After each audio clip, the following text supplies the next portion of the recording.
All right, so today we are going to talk about a very big topic. Can women really have it all? Okay, but before that, I need to introduce our guest today, Mina, who is the Chief People Officer. Of course, you guys know Sheila. Don't need to introduce lah. Hi, I'm Sheila. Yeah. Okay, so Mina, can you tell us a bit more about, your role in the company, holding such a high position, basically, and being a woman as well? Yeah.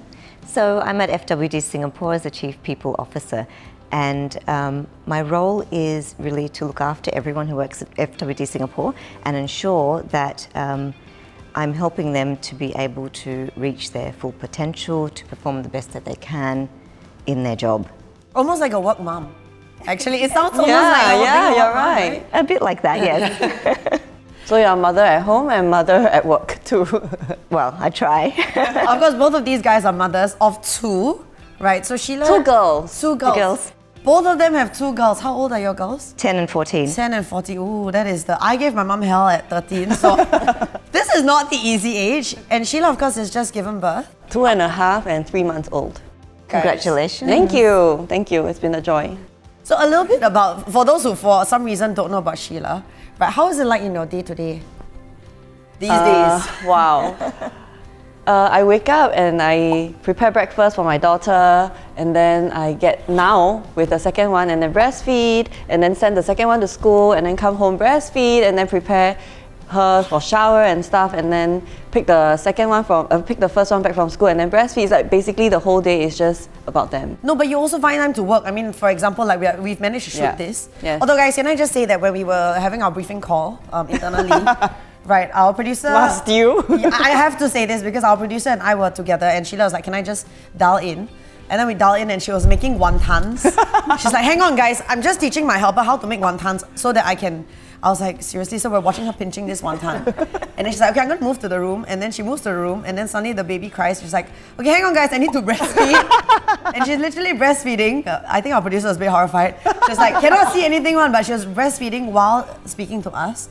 All very cash, like baby on the lap. And then it's like, yeah, so we should talk about this topic and this topic. I was like... Just tilt it up and then you won't even see the baby at all.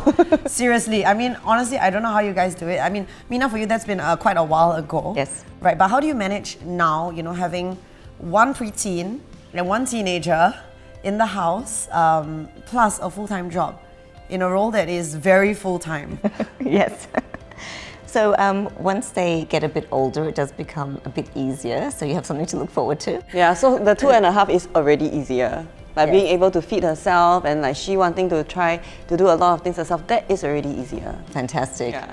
And what I do with my girls actually is that I talk to them about work. Oh. So I actually, what I can explain to them, and in simple terms, I'll explain what I do at work or something interesting that's taken place. And they're a bit curious as well, but then that helps them to understand why I go to work, what I do. And my purpose, I feel, is that at work I'm helping people to be better at their jobs. Yes. So they can perform and help the company, achieve its targets. But it's about the helping people. So I say, well, I'm helping the people who I work with. And then I explain some things about what I do. And so they feel involved. And sometimes, especially the younger one, when we had a lot of Zoom calls, for example, in lockdown, she'd like to come into the call. And would you let her come on the call? Well, yes, because as a female leader and also running HR, I need to role model, right? The right culture that we want to create to show that we do support family, and not just families, but parents, fathers, as well as mothers. So if I don't do that, then what does everyone see? Yeah. Right? Just like children see how their parents behave and they, learn from that, the parents as role models. At work, leaders have to be role models as well. So I had my daughter in the office a couple of weeks ago because she needed to come in. We didn't have Wi-Fi going on at home. So she came in to study? She came in, I had to talk to a teacher, and my daughters actually know the names of all the people I work closely with. They know the names of my team. Yeah, very involved. And they know a bit about what everyone does as well. Wow. And so it's also education for them, what is the workplace like. At which age did you start them on that? I think actually it was probably from lockdown, because they would come into the Zoom calls sometimes, right? And start to ask more questions about work. So they understand, you know, on the weekend if I have to do some work, and sometimes they ask and I say, well, this is what I'm doing. I'm helping someone with this. And so at least they are part of the picture and they don't feel like you're leaving them to do something that they completely have no idea about. yes, and then they start giving me advice as well as to what I should do. That is the Like best. what? Like if I tell them about some problem I'm working on, they say, oh, just do this. I said, no, I'm dealing with people. We need to be sensitive about certain things, and we have to work professionally, right? That's awesome though that they're getting involved. I mean, obviously they're coming in from a much younger level, right? But it's nice that they're learning along the way. And the best part though is that when they can do things like PowerPoint, they can help me do my slides. Yes. That is great for the girls. But I just want to check, like from a company's perspective and from your own, you know, I mean, you wear many hats as like a mother, as like a corporate leader, right? Did you ever think like, okay, are people gonna view me differently that I'm bringing my girls into the office? Are people gonna view me differently that I'm a mother? Am I mixing too much work with family? Did that ever cross your mind? No. Not at all, really? No, I mean, I briefly crossed my mind, Yes. but really, if a place that I work at has an issue with that, then it's probably not the right place for me. I see, okay, wow. So you need to be working somewhere that aligns to your personal values and all of that. I also need to make sure the role modeling aspect is there, because if there are others at work who need to bring their kids in or do something else, take some time out to do something, then they need to know that it's okay. And not everyone asks. So if they can at least see that other people are doing that, then it gives them that acceptance and makes it a bit more comfortable. I'm asking because I have other friends who perhaps work in a corporate environment where it's not so open and they feel that they may be judged less favorably at work if they bring family into the picture. Right, so it's great to hear that you guys have that sort of culture and there is no fear around, you know, including the family in the work environment. I've worked in financial services for a long time, including in banking, and in one job I was a bit concerned that okay, I have to go pick up my daughter at 4, bring her back to the office with me for another couple of hours, and then we go home together. But after doing that, when you see kids in the office, it lightens the mood for everyone. It is actually really good for morale. And you see everyone, you know, going to their drawers, pulling out chocolate and saying, you know, and so your poor child of like 3 years old goes home with like a bag of chocolate. I don't think she minded. that you have to then deal with the nutritional aspect of that. Mommy after that is like, okay, you can't have this. I'm sure the kid had a lot of fun though. Yes, exactly. Sheila, how about for you? I mean, in our industry, right, where honestly, the way we are perceived is so much about the sort of work that we get to do, right? So since becoming a mom, you know, you start out as an actress doing the sweet young thing role. Then after that, being a mother, do you feel like the industry or the audience sees you differently? The audience definitely sees me differently, especially because I started from modeling, right? And there's a lot of people who grew together with me, and I'm completely not that person anymore. To be honest, even for this particular filming day, I had to Google like what does empower a woman means, and does a stay-home mom also does that equate to can a stay-home mom be an empowered woman? And I think like it was quite sad for me to have to do that when I googled, and the answer was yes, because an empowered woman basically means that you are confident, you have the freedom to do whatever you want, and I think that is, and you find self-worth, and I think that is basically what a lot of stay-home moms are, because they choose to put their time away to devote their life to nurture the next generation. And for me, I feel that in the beginning stage when I had to, you know, it was a clear decision that I wanted to stay home with my children. You never, because that's a lot to give up, right? Like for us, it's really go, and then suddenly if you decide to stay home, it's a hard stop. Yes. Right? Then so I basically just disappeared from TV, I disappeared from the magazine, I disappeared, and I'm not even really that big on social media. So for me, it was like suddenly I just disappeared from everywhere. And in the beginning, I was a little bit FOMO. I did feel like, okay, I'm missing out on all these actions, right? And like there's events and there's parties and I'm not there and things like that. But after a while, I feel like, I've been really doing this for a long time. I really just enjoy what I have now to be able to have the financial freedom to choose to stay home with them and to share that joy and watch them grow up. And I've never felt more fulfilled, I think. Yeah. Speaking of financial freedom, I just wanted to mention that this entire series was made possible by FWD. FWD Singapore is a leading digital platform that helps you buy insurance in an easier and faster way. All right, so tell me a bit more about how it feels like to have financial freedom for yourself and for your kids. Well, I think it's very important to know that I am able to choose what I want to do at this point in my life.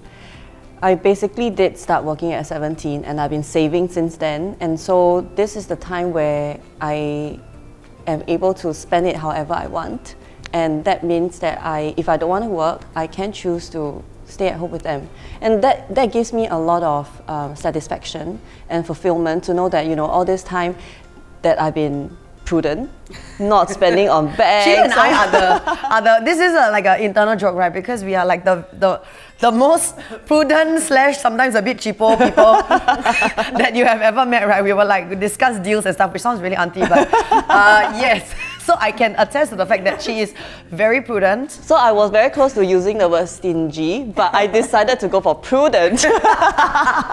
Semantics. Yes, just for this session. Yeah, so very prudent, and I feel like the one thing that I've always wanted to spend on, like the big goal in my mind, was to have a house, and I saved up all my life from 17, and I finally really achieved my goal at 30, and that was a very big motivation for me because I feel like, okay, I can achieve what I want.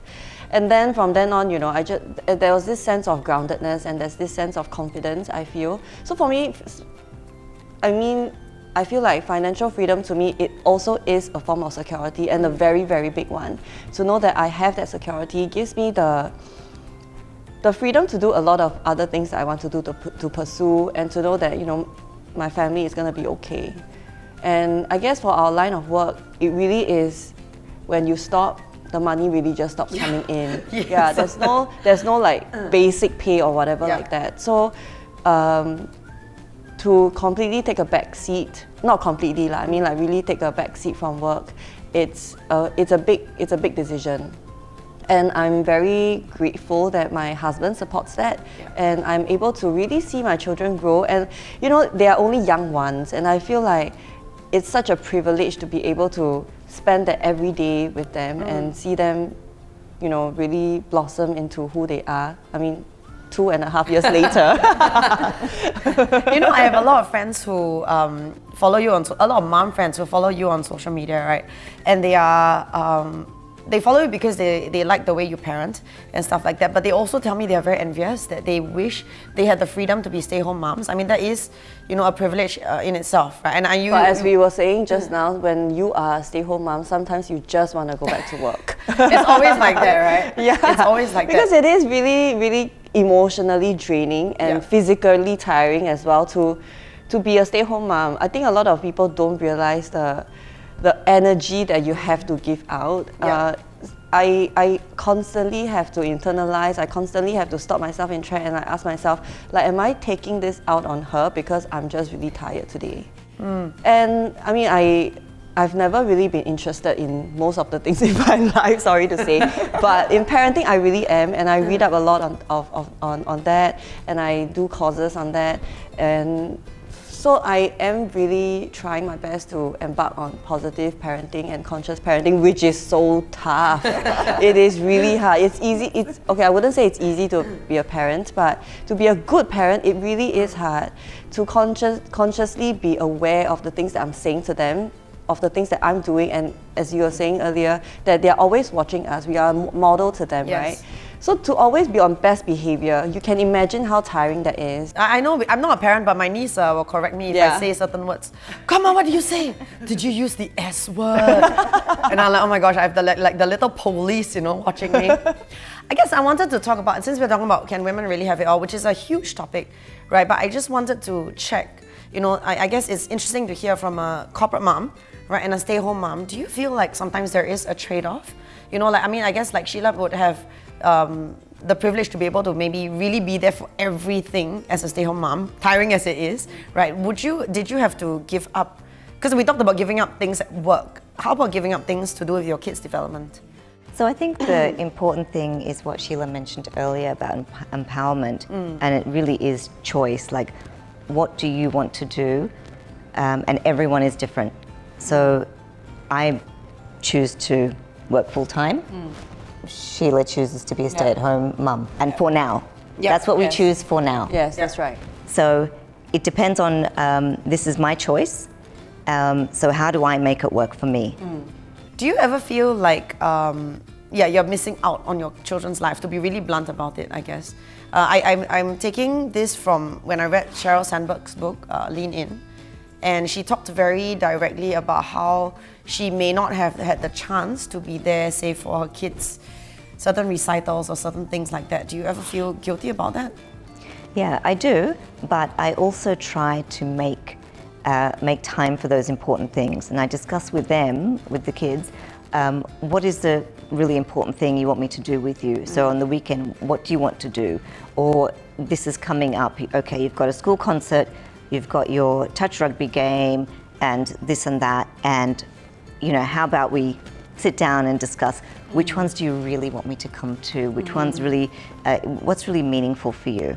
And I use simpler words than that with them, of course. It's like, where do you want mummy to be? You want me to come here or you want me to come there? So we talk about it. So we kind of set the expectations and come to an agreement so that on the day there aren't any tears. Okay. And then when I do go and attend, and I make time from work, so I do a lot of prioritizing every day to make sure things get done and the important things get done. So if I need to do something with the kids or an emergency comes up where someone is sick, a child is sick, right? You need to drop everything. So getting all my work done so I can make sure that when I go and attend the touch rugby game or whatever it is, that I'm fully present.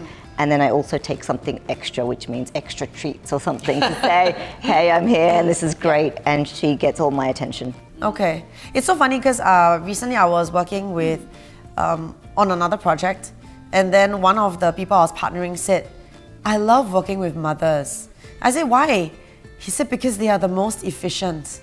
They have to be, because it's like, I have this time within this and this time, right? And then after which, like, my kids are going to be the priority, so we got to get this done in this time. So that was, I guess, how he summed it up. He said mothers are really like the most efficient. Yes, and also carving up the time. So if it's dinner time, it's saying, okay, all phones, everything is away, I'm having dinner with the kids, and that is their time. And so they know that is their time. Yeah. And you need to be very consistent about it as well, but just letting them know what is their time and when sometimes, work needs to be done. Speaking of efficiency, right? That day I had dinner with a friend, and then she said that she recently went on a holiday with 4 moms. And is she a mom herself? She's not a mom. She's the only one that's not a mom. Yeah. And she said that they went to Seoul. And she said that she was so exhausted by the end of the trip because moms on holiday are just like moms on steroids. Like they Mom's gone wild. They want to do everything because that's basically the only alone time that they have with no children, right? So at 4 a.m. she's like, she was already exhausted and ready to go to bed. Her eye bags were already so full on, right? And then her friends were like, hey, shall we go shopping? Like, let's go have supper. And she really couldn't deal. I was just laughing because I can understand what the I have gone out with Sheila on nights out, right? And can tell you she is very focused. She's like, this is my night off without the kids. I'm gonna make it a real party. Yeah. If you want to have fun, exactly. you go out with mothers. She was, right? I actually found myself in that position, right, where I was out on a big night out, like a girls' night, right? Like 20 mothers there. 20 mothers. Yeah. I didn't realize I was really like, was I the only non-mother? I don't know. 2 others. I think it was just me and another girl who were like non-mothers. And these mothers were like really moms gone wild, I mean, certain things like a bit not safe for work, cannot say on camera, but like, I mean, a certain so-and-so was like, shots! And then we would drink like champagne, and then she was like, we gotta chase it with the shots. I'm like, Don't you guys have kids to send to school in the morning? And you know the amazing thing Yeah. is no matter how drunk you are, you wake up the next morning business as usual. Yeah. And one of them actually woke up to bake a cake for a birthday party. You know, mothers out there, I'm sure you can relate to this. I was really amazed. I would like put a hard stop time if I had to leave, but yeah. No, we do have to put a hard stop. It's just that within that few hours that we Pack in all the fun. Yeah, they packed in. It was power pack. They were like, we are gonna meet at 11 o'clock sharp. I'm like, how sharp is sharp? Then at 10:55, she was like, we are here. I'm like, sorry, what? Like, okay, guys, wait. I'm turning into the car park. You know, like seriously. And when she came, everyone was there already, Yeah. like ready to drink. Ready and to go. And then after that, they were. But when the hard stop came, right? The hard stop came, and I was like, we're going home. I was like, round 2, they're like, no, they're very disciplined. I was like, round 2, round 3, they're like, no, hard stop, hard stop. Yeah, because 7 a.m. is 7 a.m. And the best part about going with moms is they are very mom-like. They come, even though they may be in a very happy state, they are like, how are you getting home, Jade? Yes. How are y'all getting home? So they make sure everybody Drink get water. home. Drink water. And they started feeding me water at a certain point. We're like, drink water, we're going home soon. They can't stop being mums. Yeah. They can't stop being moms. So it's actually really good to go out with moms. I gotta We say. will adopt you anytime. Yes, please do adopt me. You know, as a non-mom, I always get asked, like, am I ever gonna have kids? And I always say I'm not ready yet. You know, because I'm still a big kid, and people always ask when I'll be ready. I say, I don't know, like, I'm just not ready yet. I'll know when I know, right? And I mean, I have to say, like, I've seen the process because I have a much younger brother, who's 13 years younger, and I have a niece who's 5. And I'm like, you guys do a lot. Like, that is a lot to give up. Like you said, I guess, you know, before seeing the whole process, I thought like being a stay-at-home mom is, you know, as many men may think, being a stay-at-home mom is like a chill out life. Oh my See, god. Sheila is like rolling her eyes at you also, like it is really not, right? So, I mean, there is no respite basically. And I talked to my own mom, in fact, who was a working mom as well, who always wanted to have kids. But she told me like after the maternity phase, I said, do you ever regret like not being around 100%? She said, I don't think I could have. She said it was easier going to work. Yes. It was definitely easier going to work than, you know, having to deal with the kids 24/7. Yeah. With little ones, it's more than a full-time job, definitely. Especially at this age when the first one is going through toddlerhood, she really is exploring independence and she wants to do everything herself. She has a mind of her own and she has 1,000,001 things that she wants to do. So sometimes getting her, it's not, as a parent, as a mom, I feel like sometimes you realize that you really can't control anything in life. Nothing is within You your gotta let go, control. right? Yeah, you have to let go because otherwise you really end up being very miserable and there will be a lot of power trips here and there and it's just so unhealthy for the relationship, whether it's with your husband or with the caregiver or with your children. So I feel like with motherhood, it has taught me so much to be humble. It has taught me to be respectful to even little children because they want the respect. And if you don't teach them respect at this age, they are not going to be able to show you respect when you want them to. So there's a lot of things that I feel goes undercurrent that a lot of people don't see. Yeah. You know, you guys are both leaders, as in people look up to you in your own right? For example, like Mina at work, people look to you as the example for like she's the head, but she also has 2 kids and she's a family sort of lady. For you, people look up to you as like an influencer. I hate to use the word, but it's true, right? People look up to you as like, okay, this is the like celebrity mom who has 2 kids. How is she doing it? The question I want to ask is like, how would you guys want people to look at you, and what are the messages that you want to pass on as a leader in this aspect? Big question. I think people need to work out what they want for themselves. You can't look at someone and say, I want her life, right? It might not work for you. So you have to figure out what you want, and then you have to, how are you going to achieve that? So you knew from a young age that you wanted your financial freedom, you wanted your home. So you were very focused on that, and you did that. Someone else will want something else. So figure that out and, you know, do the work like you did from 17, whatever that means, to get you where you need to go. Try to make the right choices. Sometimes, you know, we make mistakes, go down the wrong path, but try and stay focused on that path and look at other people and what they do and learn from that, but don't just simply copy that and say, I want that, because it won't work for you. That won't be what keeps you happy. So figure out what will keep you happy, and then go after that. Sheila, like, how about you? Like, people do look up to you. I have a lot of mom friends, really. Actually, I had no idea. And they told me, like, I follow Sheila. I was like, oh, okay. Like, I really like, you know, to see her mom life. Right? How is it that you would like people to see you as For me, as a public figure, I think my motto has always been to be authentic. I feel like there's always a lot of fancy things that's happening on social media, and for me, I really try to keep it real as possible. I mean, there's a lot of, I do showcase a lot of like my life with my children and all that, and it always seems like, hey, my children are really, really good and I'm very lucky, and things like that. But I will write it in the caption. That's why I always write essays. It's not like captions, they are like really long. And I try to explain that it's not about having it easy or being lucky. I feel like there's no such thing as being lucky. I feel like whatever that our path is, whatever we choose to do or choose to be, it's about putting in the effort and being committed to doing that. And for me, I chose to be a stay-home mom, and that is a full-time job for me. And so I choose to put in all my effort into doing that and being very focused and committed. And whatever that means, I mean, like, in every industry, we have to keep upgrading ourselves. Even for moms, we have to do that. Yeah. Like, you need to know, like, you know, now there's, or whatever age they are, it's going through whatever kind of like behavior. Sheila really takes this like a full-time study. It is, Yeah, like really, she's like super serious. Like at every phase, she's like studying. Yeah, because they are ever changing and you need to know where they are at and meet them there, because they are not gonna be able to meet you where you're at. So for me, I write all these things on my social media, and I mean, it's a form of sharing. I wouldn't say it's education. I think it's a form of sharing, and I really, really love this motherhood because everyone is so genuine and so welcoming of each other. You know, I remember when I was pregnant with Layla, I obviously had no idea what I was getting into, and like Jade, actually, I always wanted to be a mom, but even then, I never felt like I was ready. I feel like even people who wants to be a mom, they never feel like they will ever be ready, because we are always still a child. We are still a child until we have to take care of someone who is more important than ourselves.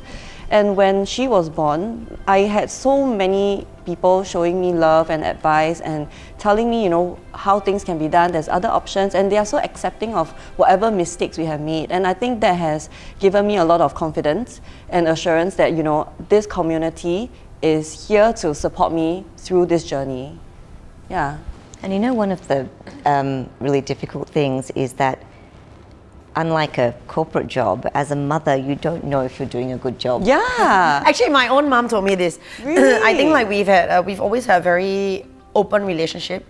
So I think when I got a bit older, at the point where we could discuss, I guess, her parenting, or I would offer By the way, my unsolicited I really love advice. your mom's parenting. I really do. Yeah, my mom is really open. Like, we've always had a very open relationship. I know it's hard to not judge and to not stop your kids from doing stupid things. I mean, I've done many stupid, questionable things, right? And some of my decisions also, before I actually do them, I'm sure she doesn't agree with, right? But she tries her best to just be supportive.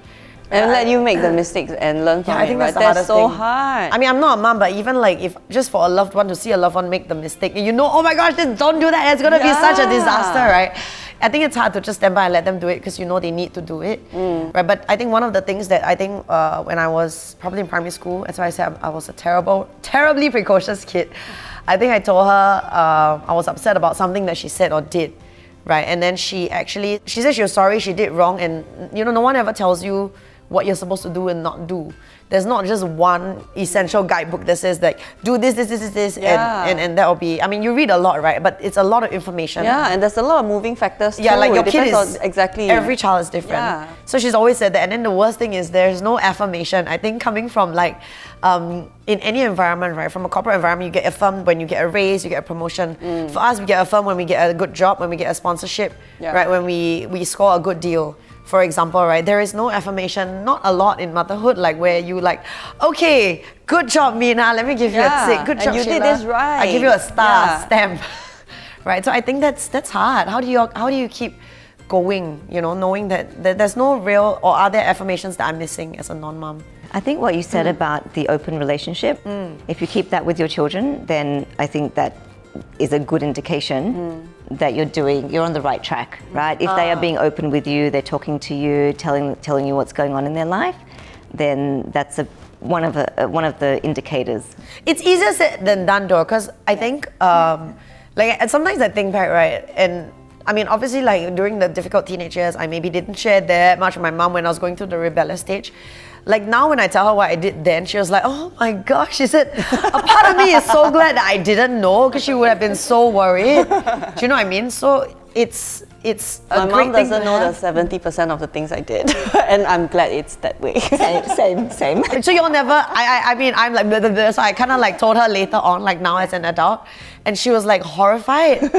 So you're taking it to the grave, is it? Yes, yep. So yeah, like how do you guys know that you're on the right track? I think, Mina, you said if you manage to have that sort of openness with your child, you feel like that means you're kind of on the right track. Yeah, because you know, if they tell you what's going on in their life, Yeah. But if they tell you horrifying things that you may think is a terrible decision. Pretend. Fake it till you make you it. still have to be supportive. Well, luckily you actress, man. You gotta fake it until you make it, man. You still gotta be You supportive. still got to be supportive, just like your mum was. Yeah, I think now these days I'm like not the most sensitive person, so I'm a little bit better at reading her expression that, or like she's like, oh, that, you know, I don't really like that. But most times she says she's cool, I just take it as face value, she's cool. Right? So, in a good way, you right? are like I'm kind of insensitive like that.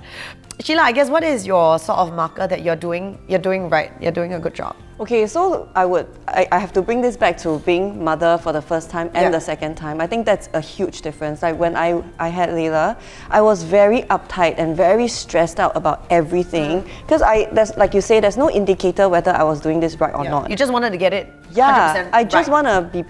I'm never a perfectionist, you know. But Yeah. then when it comes to motherhood, when it comes to being a mom, I'm like a complete perfectionist, and that really is somebody I don't know, I don't recognize. Anyway, so with Layla, I was really trying to aim for perfection, and I was so uptight, and I gave up a lot of social life, as you know. I kind of didn't meet anyone or Yeah. didn't take on any work for about 2 years until she started going to school at 20 months.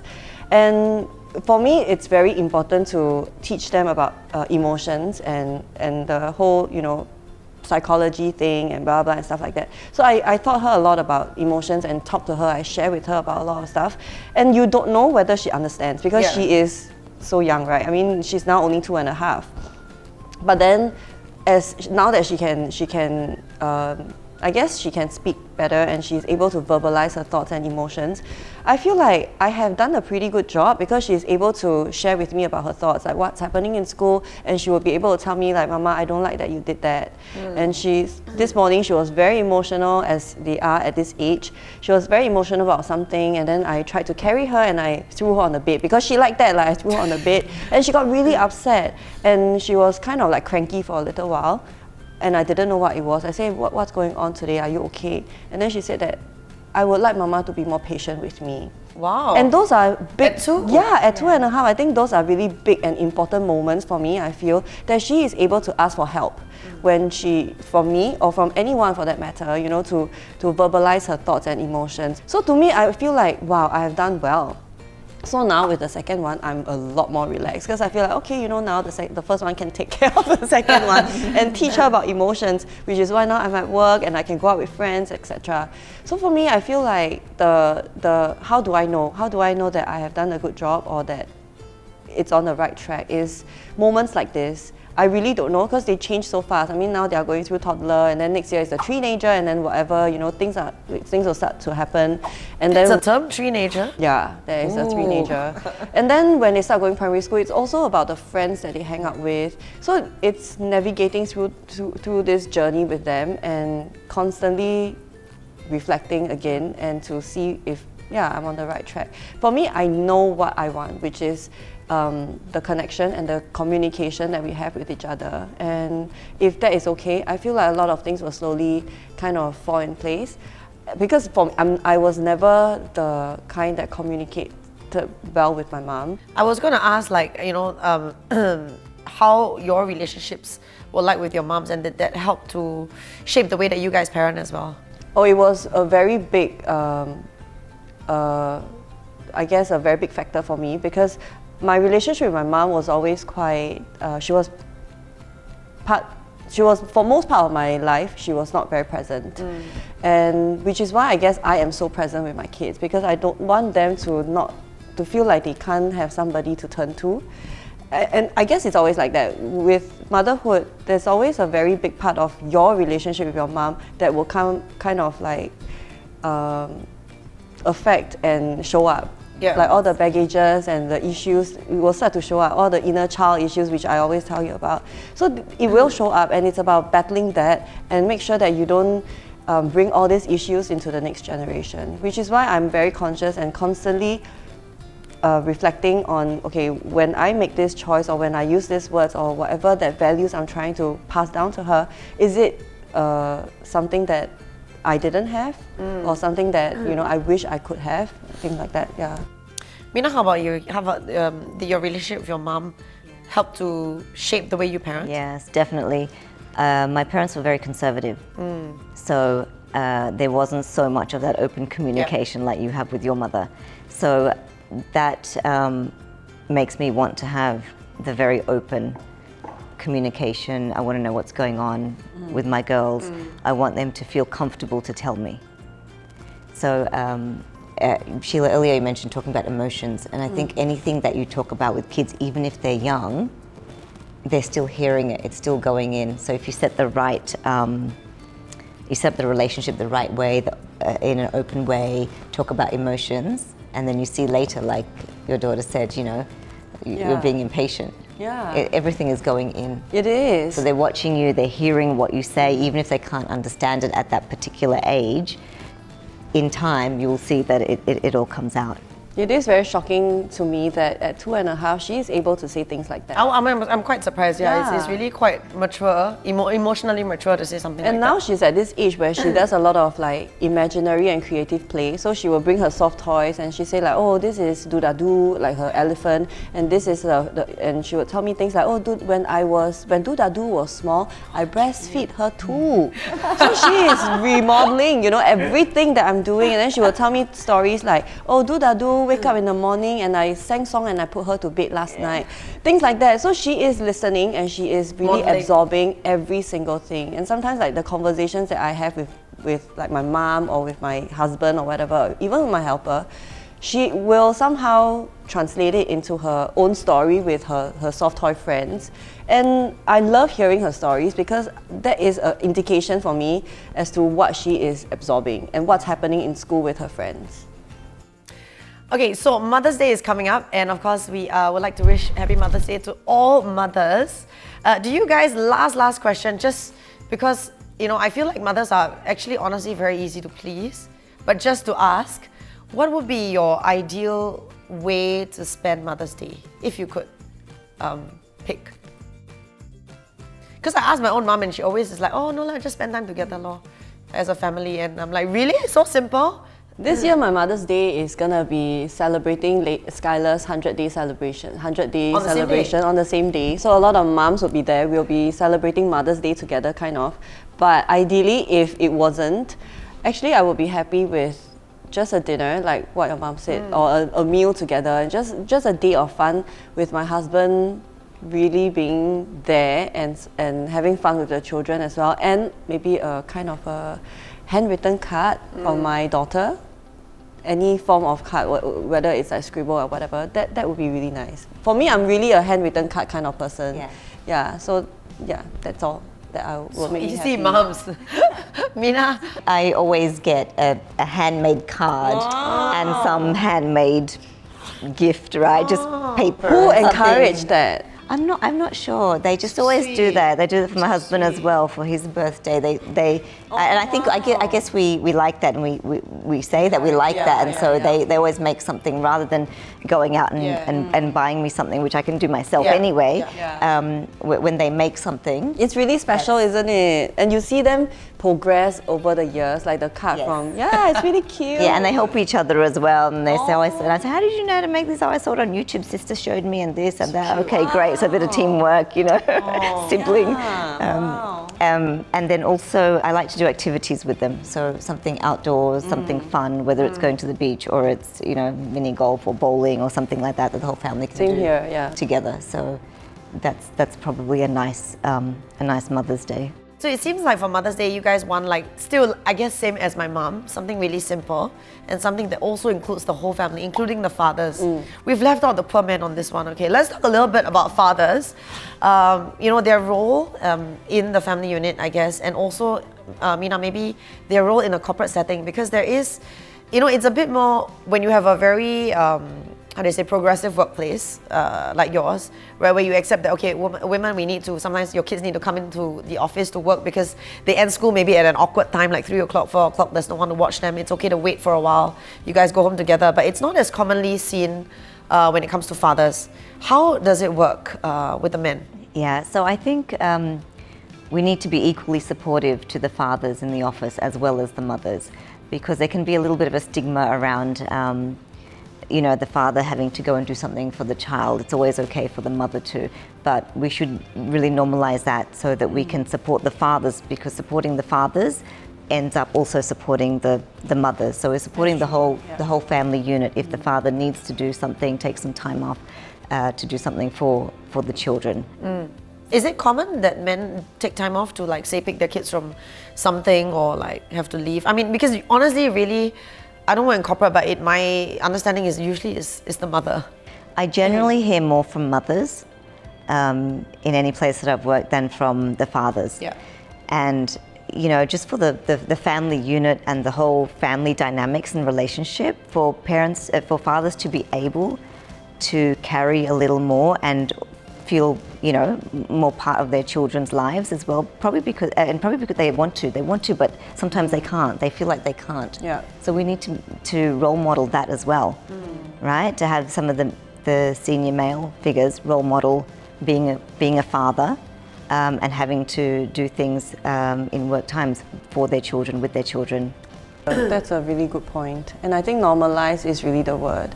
Because I feel like a lot of fathers these days, more and more so, I wouldn't say these days, I think a lot of fathers are trying to be as involved as they can.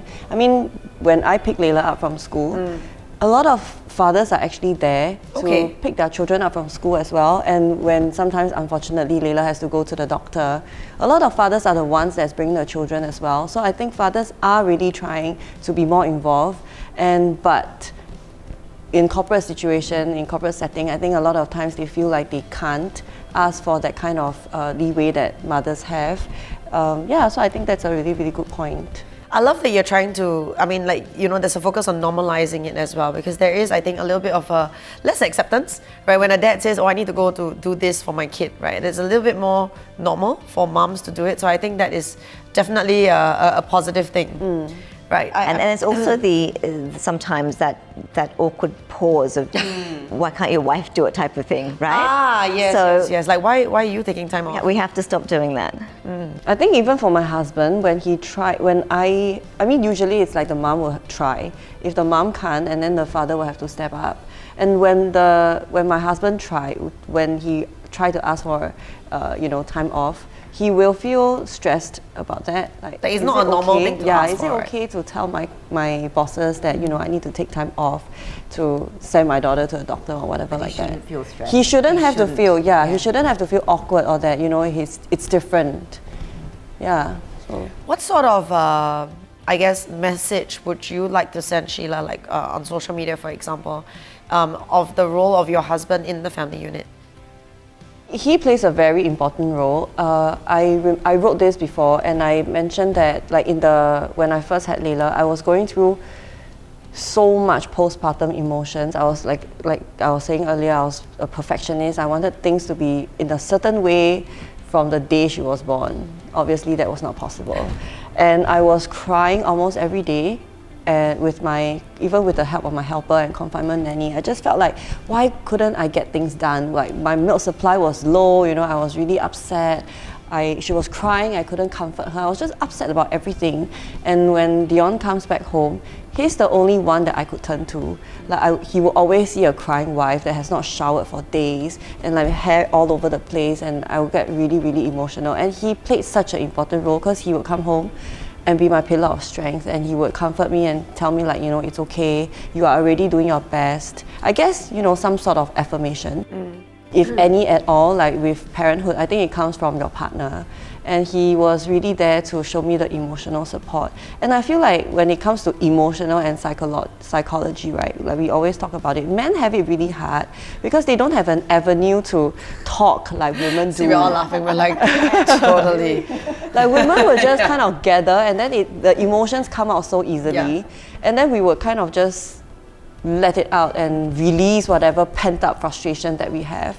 And there's always so much information and on psychology and blah blah whatever for women, for Mother's Day celebration, it's always about women, right? But for men, the poor fathers. Guys, we need to have kind of the forgotten. fathers be front and center. Yeah, I guess it is from years and years of I don't know, DNA or culture, you know, where they feel like they have to kind of take on the responsibility of shouldering the family, Yeah. or take on, just be the man. But not and to like, be like the emotional support. yeah, and like the don't cry, parents. you can't be emotional about things. Would you like to like say, for example, your followers know that it's more normal? Like I think Mina's doing that in the workplace already, right? But like in terms of like from a social media perspective, is that what you also would like and Yes. hope that people will realize that men actually have a big role to play and should be allowed to have emotions too? Yeah, definitely. And I feel like as we progress, I think women are becoming more masculine. And so men are also starting to become more feminine. And I mean, it's not about the physicality, it is the energy, right? Like men are becoming more sensitive as well. And I think we need to embrace that. And that is a good thing for them to be more sensitive. They are willing to share, they are willing to be more vulnerable. And I think that's all a call for celebration. All right, guys, we've had quite a discussion. Yes. Right, of course, back to the topic, can women really have it all? It seems that from hearing both of you, yes, but we need to define what all means. Am I getting that right? Like what having it all actually means? Because it could mean something like for you having your corporate job and managing with the kids in the best way. For you, it could be the first few years you really want to be a stay-home mom, in really be focused and give them 100%, and that's having it all. Yeah. Basically. So ask the question, what does all mean, guys? That is probably the key points. So thank you so much, Mina, for being here. Sheila, Thank of course. We've got more episodes, okay? So please stay tuned. Meantime, if you want to find out more about having it all, giving your children financial freedom, go check out fwd.com.sg. See you guys. Bye. Thank you so much.